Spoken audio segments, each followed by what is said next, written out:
I laughed at my fiance's face after I caught him cheating. My mother thinks I completely lost it. I'd been with Brandon for 6 years and we were supposed to get married in 4 months when everything went sideways. We'd built this whole life together with our townhouse and our shared friend group, and even a joint checking account for wedding expenses. I worked at a marketing firm downtown, and Brandon was a personal trainer at a high-end gym, and honestly, we had it pretty good. My mom absolutely loved Brandon and kept calling him her future son and telling everyone how lucky I was to have found someone so committed and stable. She'd already bought her mother of the bride dress and would send me wedding planning articles every single day.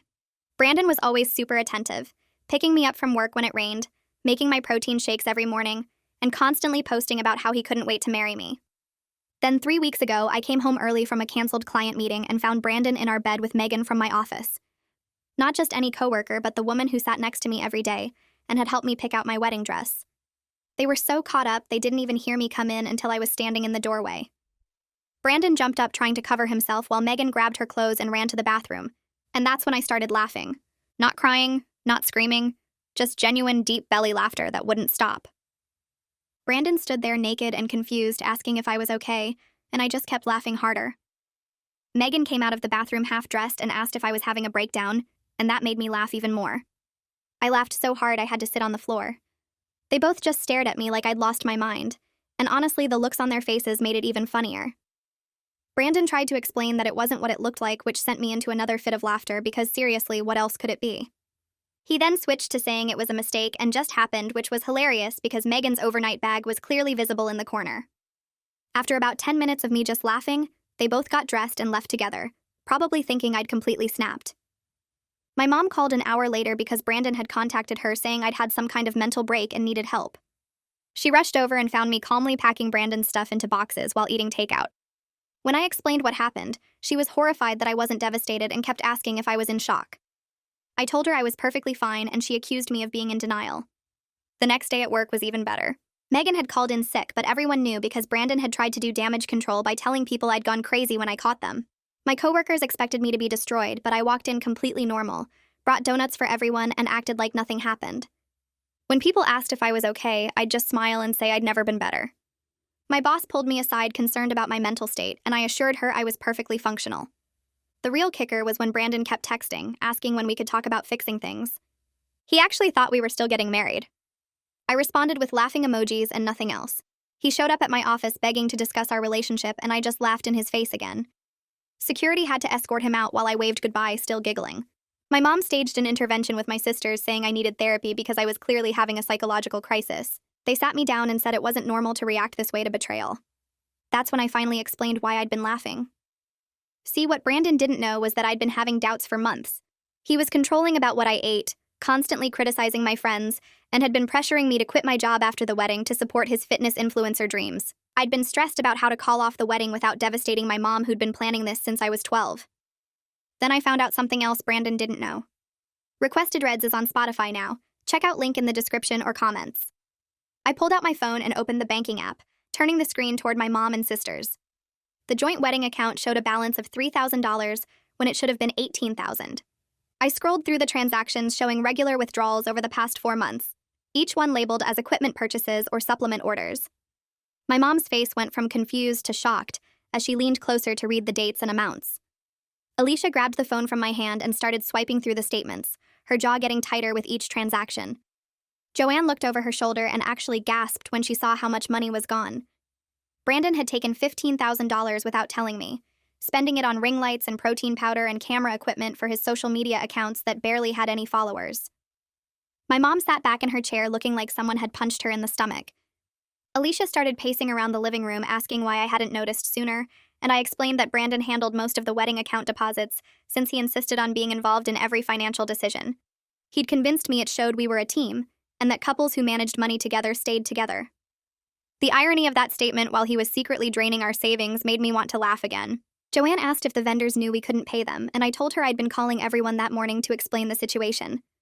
The florist had been understanding but needed at least half the deposit to hold our date, which we obviously didn't have anymore. The venue coordinator had been less sympathetic and threatened to keep the entire deposit if we canceled. My mom finally spoke up asking if this was really happening, if her perfect future son actually stole from his own wedding fund. I showed her the receipt I'd found in Brandon's gym bag for a $4,000 camera setup purchased 2 weeks before I caught him cheating.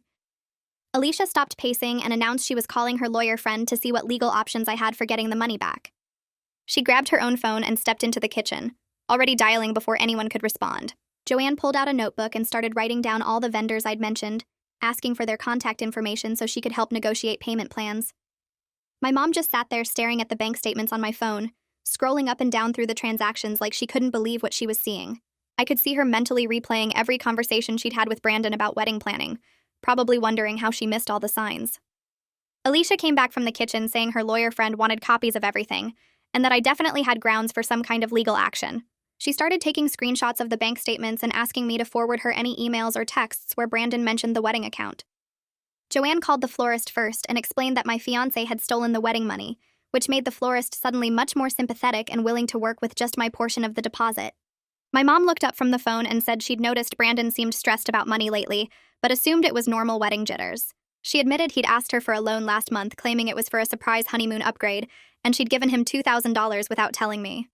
The room went completely silent as we all processed that information. Alicia asked if Mom had gotten that money back, and she shook her head, looking embarrassed. Joanne stopped mid-dial on her phone call and asked how Mom could have given Brandon money without checking with me first. I walked into work the next morning and went straight to the HR office before I could even drop my bag at my desk. Kaya was already there organizing files and looked surprised to see me so early. I closed the door behind me and explained the entire situation with Megan and Brandon, keeping my voice steady even though my hands were shaking slightly. Kaya listened without interrupting, taking notes on her computer and occasionally nodding. She asked if I felt comfortable continuing to work directly next to Megan, and I said absolutely not, that seeing her every day would make it impossible to focus on my job. Kaya pulled up some kind of organizational chart on her screen and started looking at different team configurations. She mentioned that the satellite office across town needed someone with Megan's skills and that a transfer could happen within the week. I felt this huge weight lift off my shoulders, knowing I wouldn't have to sit next to her anymore. Kaya asked if Brandon had been coming to the office, and I told her about security escorting him out 2 days ago. She made another note and said she'd alert building security to not allow him access anymore. The whole meeting took maybe 20 minutes, and Kaya was so professional and efficient that I almost cried from relief. She walked me to my desk and quietly mentioned that several coworkers had expressed concern about the situation, which meant people were being supportive rather than gossipy. I thanked her and sat down at my computer, noticing that Megan's desk next to mine was completely empty. Kaya must have had her clean it out yesterday because there wasn't a single personal item left. Brandon showed up at the townhouse that evening with both his parents, his mom carrying empty boxes and his dad looking extremely uncomfortable. I opened the door before they could knock and stood in the doorway blocking their entrance. Brandon immediately started talking about how we needed to discuss this rationally and that I was overreacting to a simple mistake. His mom tried to push past me, saying they just wanted to collect his belongings peacefully. I held up the folder of printed bank statements I'd prepared specifically for this moment and handed it to Brandon without saying anything. He opened it and his face went completely white as he flipped through the pages. His dad leaned over to see what had caused that reaction and grabbed the folder from Brandon's hands. His mom kept asking what was wrong until his dad showed her the highlighted transactions totaling $15,000. She looked at the papers, then at Brandon, then back at the papers like she couldn't connect the two things together. Brandon tried to explain that he'd planned to pay it all back before the wedding and that he'd needed the equipment to build his brand. His dad cut him off, asking if he seriously stole from his own wedding fund, and Brandon stammered something about it being a temporary loan. His mom's expression shifted from defensive to absolutely horrified as she realized her son had been lying to everyone. She asked me how long I'd known about this, and I explained I'd discovered it the same day I caught him cheating. His dad looked like he wanted to disappear into the floor. Brandon tried to touch my arm, and I stepped back, telling him not to come any closer. His parents both started apologizing at the same time, talking over each other about how they'd raised him better than this and couldn't believe what he'd done. His mom said they would pay back every single dollar he'd stolen, and his dad was already pulling out his phone to check their bank balance. I told them I appreciated the offer, but everything was going through my lawyer now, and I handed his dad my lawyer's business card. Brandon protested that we didn't need lawyers involved, that we could work this out ourselves like adults. His mom actually shushed him and told him he'd done enough damage already. His dad asked how quickly I needed the money returned, and I said as soon as possible since I had vendors threatening to keep deposits. They both nodded, and his mom wrote down my lawyer's information in her phone. I pointed to the boxes they'd brought and said Brandon could pack his things now while I watched. His mom looked like she wanted to argue, but his dad picked up a box and handed it to Brandon, telling him to get moving. Brandon went upstairs to our bedroom and I followed, standing in the doorway while he grabbed clothes from the closet. He kept trying to start conversations about how we could fix our relationship, and I just stared at him without responding. His parents waited downstairs, and I could hear his mom crying. Brandon filled 4 boxes with his stuff and carried them down one at a time, each trip accompanied by another attempt to talk to me. On his last trip down, he stopped on the stairs and said he never meant to hurt me. I told him he needed to be off the lease by the end of the month, or I'd pursue legal eviction. The next week at work felt completely different without Megan sitting next to me. Her desk stayed empty for 2 days before someone from facilities came and removed it entirely, giving me twice as much space. My coworkers started inviting me to lunch almost every day, and I realized I'd been turning down these invitations for months because Brandon didn't like me eating out without him. He'd always said restaurant food was too unhealthy and that I should bring the meals he prepared for me. On Wednesday, 3 people from my team asked if I wanted to grab coffee, and I said yes without even thinking about it. We spent an hour at the cafe across the street just talking about random stuff that had nothing to do with work or my broken engagement. One of them mentioned a happy hour on Friday, and I agreed to come, remembering how Brandon used to get upset if I went out drinking with coworkers. He'd text me constantly asking when I'd be home and making comments about my alcohol intake. On Thursday, I went to lunch with 2 women from accounting who I'd been friendly with before Brandon started monitoring my friendships. They asked how I was doing and seemed genuinely happy to see me more relaxed. I mentioned how isolated I'd felt, and they both admitted they'd noticed me pulling away over the past year. One of them said she'd wanted to say something but didn't know how to bring it up without seeming nosy. We made plans to start having regular lunch dates, and I felt this warmth in my chest that I hadn't experienced in forever. I met with the wedding planner on Saturday morning at her office downtown. She'd already heard about the situation through the vendor network and had files ready with all our contracts. I expected to feel sad walking through the cancellation process, but instead I felt lighter with each form I signed. She explained which deposits were refundable and which weren't, showing me the breakdown on a spreadsheet. The venue was keeping half our deposit, but returning the other half since we were canceling more than 90 days out. The caterer was keeping everything because of their strict cancellation policy. The florist agreed to return 60% after Joanne's phone call explaining the theft situation. The photographer was the most understanding and offered to return the full deposit minus a small processing fee. When everything was calculated, I'd get back about 40% of what I'd personally contributed. The wedding planner mentioned that combined with the repayment from Brandon's parents, I'd actually come out okay financially. She asked if I was doing all right emotionally, and I told her honestly that I felt relieved more than anything. She smiled and said she'd seen plenty of weddings that should have been canceled, and she was glad I'd figured it out before making a legal commitment. I signed the final cancellation forms and walked out of her office feeling free. My phone buzzed with a text from Brandon's mom saying they'd transferred the full $15,000 to my lawyer's account that morning. Holden called me into his office on Monday afternoon, and I walked in expecting some awkward conversation about my personal life affecting work. Instead, he closed the door and told me to sit down, pulling out a file folder with a major client's logo on it. He explained that they were expanding their account and needed someone to lead the new project team. The position would mean more responsibility, better pay, and direct client interaction. I stared at him confused about why he was telling me this, and he said he was offering me the position. I remembered Brandon pressuring me to turn down a similar opportunity 6 months ago, saying it would take too much time away from wedding planning and our future family. He'd convinced me that being ambitious was selfish when I should be focusing on building our life together. I'd actually withdrawn my name from consideration and watched someone else get the promotion. Holden was watching my face and asked if I was interested.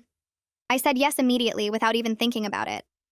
He smiled and said he'd been hoping I'd take it, that I'd been his first choice months ago too. I asked why he was offering it now, and he admitted he'd noticed me seeming more like myself lately. He pulled out the project details and started explaining the timeline and expectations. The work would be challenging and require some late nights, but I felt excited rather than stressed. I realized how much I'd been holding myself back to support Brandon's influencer dreams that were never going to happen. My phone started buzzing constantly that evening with texts from Brandon. The messages had shifted from apologetic to angry, accusing me of ruining his reputation and making it impossible for him to get clients at the gym. He said people were asking questions about why the wedding was canceled, and that my version of events made him look bad. I screenshot every single message and forwarded them to my lawyer's email. He sent another text saying I was destroying his career prospects, and that he'd never be able to build his brand now. I took screenshots of that too. He called 3 times in a row, and I let it go to voicemail each time, saving the recordings where he yelled about me being vindictive and cruel. His final text said I'd regret treating him this way, and that he'd make sure everyone knew what kind of person I really was. I sent everything to my lawyer and then blocked his number entirely. The silence after blocking him felt incredible, like cutting off a source of constant stress I hadn't fully acknowledged. I blocked him on all social media too, not even curious about what he might be posting. My sisters called to check in, and I told them about the promotion and the blocked number. Alicia said she was proud of me for setting boundaries, and Joanne mentioned she'd heard through mutual friends that Brandon was telling people I'd had a breakdown. I didn't care anymore what story he was telling because the people who mattered knew the truth. My mom came over on Tuesday evening with takeout and wine, saying we needed to talk. She sat on my couch and admitted she'd been thinking about everything that happened over the past few weeks. She said she'd noticed Brandon being controlling about small things, but convinced herself it meant he cared about me. The comments about my food choices and friend group had seemed protective rather than restrictive to her. She'd ignored the times he'd interrupted me or made decisions without asking my opinion because she wanted so badly for the relationship to work. My mom started crying, saying she'd been so focused on the wedding she'd planned since I was 12 that she hadn't actually paid attention to whether I was happy. She apologized for the intervention and for making me feel like my reaction to betrayal was wrong. I told her I understood she'd been excited about the wedding, but I needed her to support my actual choices instead of the life she'd imagined for me. She nodded and said she'd been talking to a therapist about her tendency to prioritize appearances over reality. We sat there eating Chinese food and talking honestly for the first time in years. She asked about the new position at work and actually listened when I explained the project details. She mentioned she'd already returned her mother of the bride dress and gotten a full refund. I hugged her and felt our relationship shift into something more genuine and adult. The following Thursday, 3 of my coworkers invited me out for happy hour, and I said yes without checking with anyone first. We went to this bar downtown that had amazing nachos and cheap margaritas. Sarah from accounting ordered a pitcher for the table, and I grabbed a glass without thinking twice about it. Nobody commented on what I was drinking or how much. Nobody suggested I should eat something healthier than fried cheese and guacamole. I ordered a second margarita when the first one was empty, and realized I couldn't remember the last time I'd done that without Brandon making some comment about empty calories, or how alcohol affected my workout performance. The conversation flowed easily between work gossip and weekend plans and terrible dating app stories. Jessica mentioned I seemed different lately, more relaxed somehow. I laughed and said I felt like myself again for the first time in years. She nodded like that made perfect sense and asked if I wanted to join their regular Thursday group. I agreed immediately, and felt this weight lift off my shoulders that I hadn't even realized was there. We stayed until almost 9 just talking and laughing, and I drove home feeling genuinely happy instead of anxious about what mood Brandon would be in when I got back. Etienne caught me by the coffee machine on Friday morning and asked if I had time to grab coffee off-site to discuss the new client account. I checked my calendar and we walked to the cafe 2 blocks over. He ordered some complicated latte while I got regular coffee with cream. We sat by the window and he pulled out his tablet with mock-ups for the campaign. His ideas were creative and thoughtful, and he actually listened when I suggested modifications instead of defending his original concepts. Somehow the conversation shifted from work to weekend plans to favorite restaurants to travel dreams. He told me about backpacking through Southeast Asia after college, and I mentioned wanting to visit Iceland someday. He asked what drew me to Iceland specifically, and seemed genuinely interested in my answer about the northern lights and volcanic landscapes. We talked for almost an hour before realizing we both had meetings to get back to. Walking back to the office, he mentioned we should do this again sometime, and I felt this flutter in my chest that I hadn't experienced in years. He was funny without trying too hard, and respectful in a way that felt natural rather than performative. I caught myself smiling at my desk later and realized I was actually attracted to him, which felt both exciting and terrifying. Brandon started texting our mutual friends that weekend saying he was in therapy and wanted to make amends.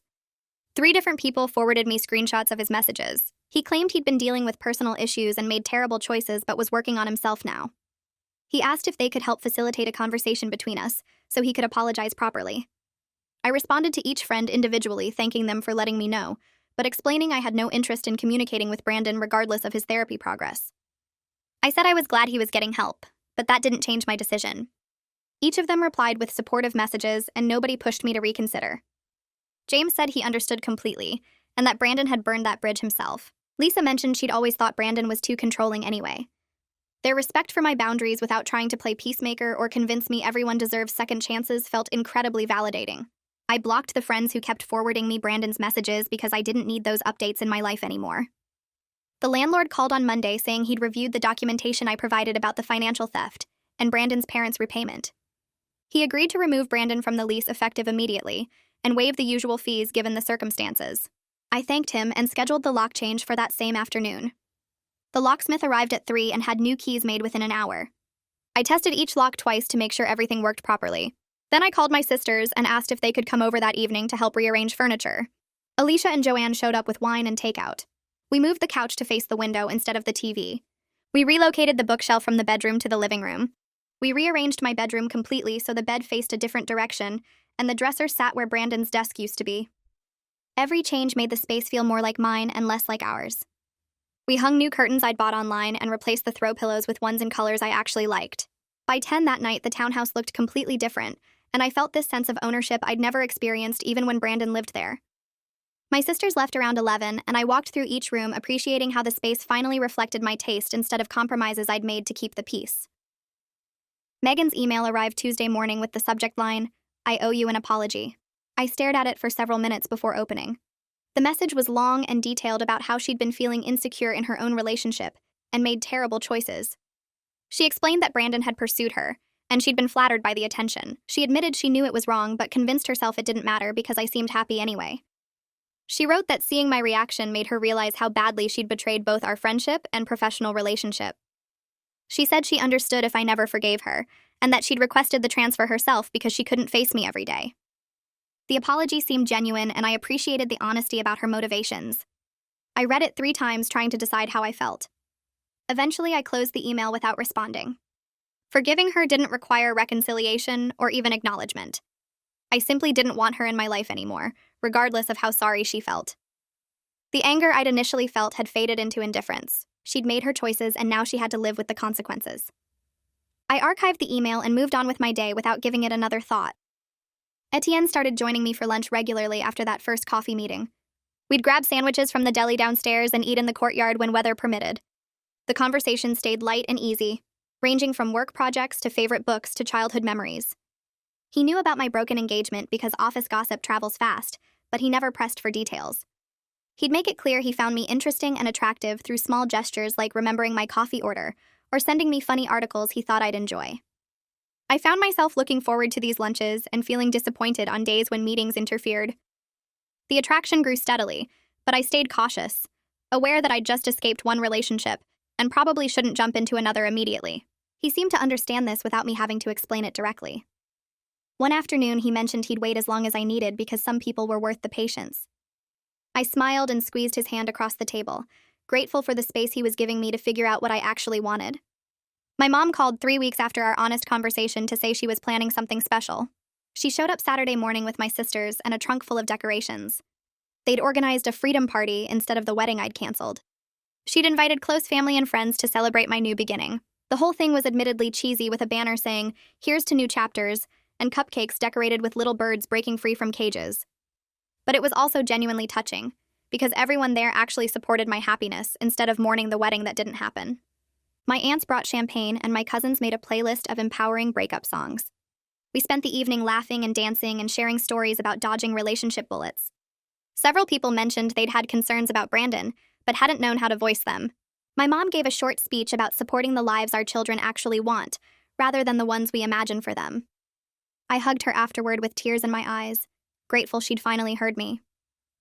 The party lasted until almost midnight, and I went to bed exhausted but genuinely content. 3 months after catching Brandon with Megan, I was genuinely thriving at work. The new client account had exceeded every projection we'd set. The campaign I'd developed with Etienne's creative team had gone viral in exactly the way we'd hoped. Our client was so pleased they'd already signed on for an extended contract. Holden called me into his office on a Wednesday afternoon, and I assumed it was just another project check-in. Instead, he closed the door and mentioned that a senior marketing director position was opening up next quarter. He said he'd been impressed with my work on the account and wanted to know if I'd be interested in applying. I felt this surge of excitement and immediately said yes. He smiled and pulled out the job description to walk me through the responsibilities and expectations. The role would mean more autonomy, a significant raise, and the chance to lead my own team. I realized that Brandon's plan for me to quit after the wedding would have completely derailed a career I actually loved. Walking back to my desk, I felt grateful for every choice I'd made since that afternoon I'd come home early and found them together. I ran into Brandon at the coffee shop near my office the following week. He was standing in line ahead of me, looking exhausted and defeated.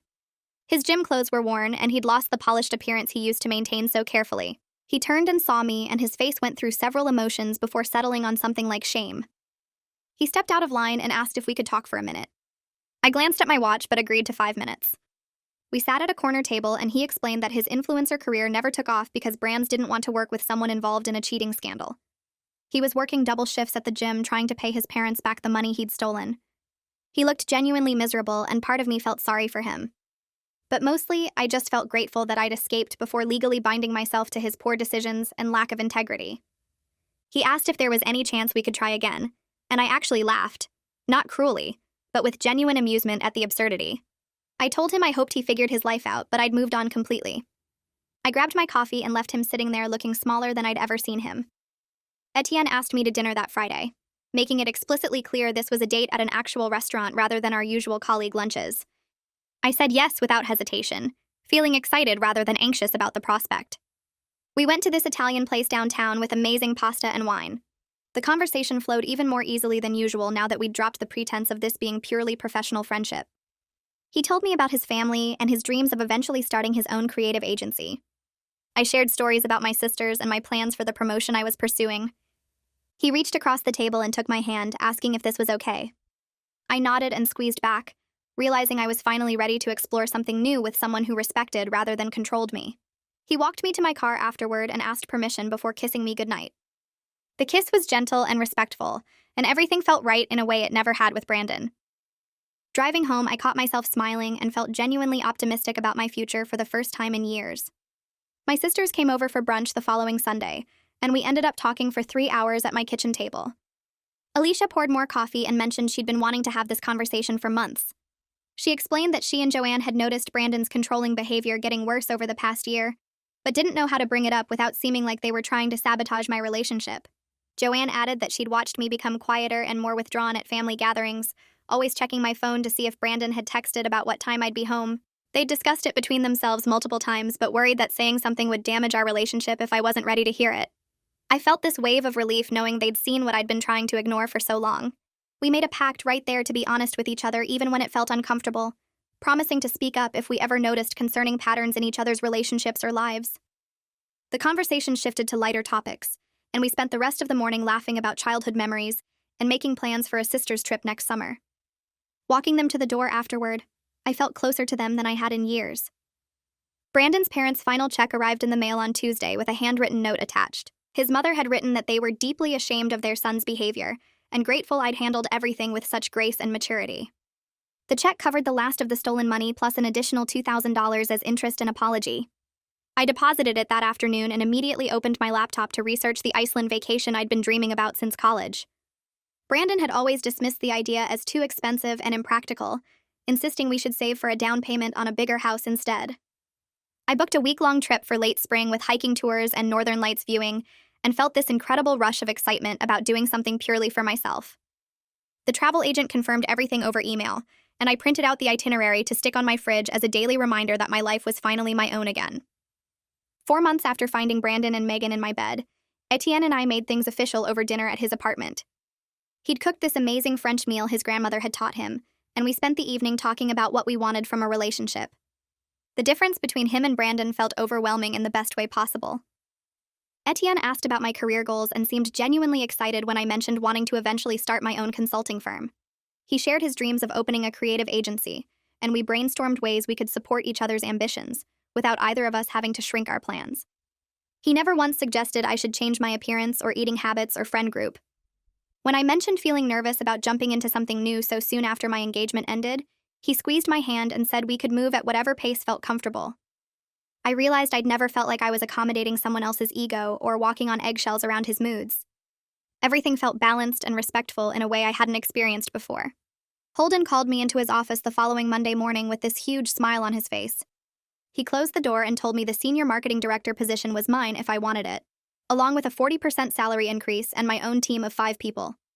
I actually had to sit down because the news felt so surreal after years of Brandon pressuring me to quit and support his influencer plans instead. My new role would start next month and include leading the strategy for our 3 biggest client accounts. Holden mentioned that my work on the recent campaign had impressed the executive team, and they'd specifically requested me for the promotion. I accepted immediately and floated back to my desk feeling like everything was finally falling into place. My team took me out for celebratory drinks after work, and I found myself surrounded by colleagues who'd become genuine friends now that I wasn't isolating myself to avoid Brandon's jealousy and criticism. They shared stories about how much happier I seemed over the past few months, and how my energy had completely shifted since the breakup. My mom stopped by my townhouse that Wednesday evening with takeout, and we ate on my couch while watching trashy reality TV. During a commercial break, she mentioned she'd started seeing a therapist to work on her own issues with control and appearances. She admitted that her obsession with my wedding had been more about fulfilling her own dreams than supporting what I actually wanted. The therapist had helped her recognize patterns from her own mother and how she'd been repeating the same pressure and expectations with me. She apologized for the intervention and for not listening when I'd tried to express doubts about Brandon over the past year. I hugged her and told her I appreciated her willingness to examine her own behavior and make changes. She asked about Etienne and actually listened when I described our relationship without immediately planning our future wedding or pushing for grandchildren. The conversation felt more authentic than any we'd had in years, and I went to bed that night feeling grateful for her growth and our evolving relationship. My flight to Iceland left early on a Thursday morning in late April, and I spent the entire week hiking through volcanic landscapes and soaking in hot springs. I'd signed up for a solo traveler tour group and met people from 6 different countries who were all exploring on their own. We hiked to waterfalls and black sand beaches during the day and chased the northern lights at night. One evening, I stood alone on a cliff overlooking the ocean and felt this profound sense of peace about who I was outside of any relationship or anyone else's expectations. I'd spent so many years trying to be what Brandon wanted, or what my mom envisioned, that I'd lost touch with my own desires and dreams. The week felt like shedding an old skin and rediscovering the person I'd been before I'd started shrinking myself to fit someone else's vision. I returned home with hundreds of photos and this bone-deep confidence about my independence and future that I'd never experienced before. 6 months after that afternoon, I'd come home early and found Brandon with Megan. I was sitting in my newly decorated townhouse looking at my life with genuine amazement. My career was thriving with the promotion, and my own team who respected my leadership. Etienne and I had built this healthy relationship based on mutual support and respect, rather than control and accommodation. My mom and sisters and I had developed more authentic connections after our honest conversations about boundaries and communication. I'd taken the solo vacation I'd dreamed about for years, and returned feeling completely confident in who I was on my own. That moment of uncontrollable laughter when I'd caught them together hadn't been a breakdown like everyone thought. It had been the sound of relief and freedom breaking through years of suppressed doubts and growing resentment. I was grateful every single day that I'd trusted my instincts and walked away from a life that would have slowly suffocated everything authentic about me. Brandon had actually done me the biggest favor by getting caught because it gave me the exit I'd been too afraid to take on my own.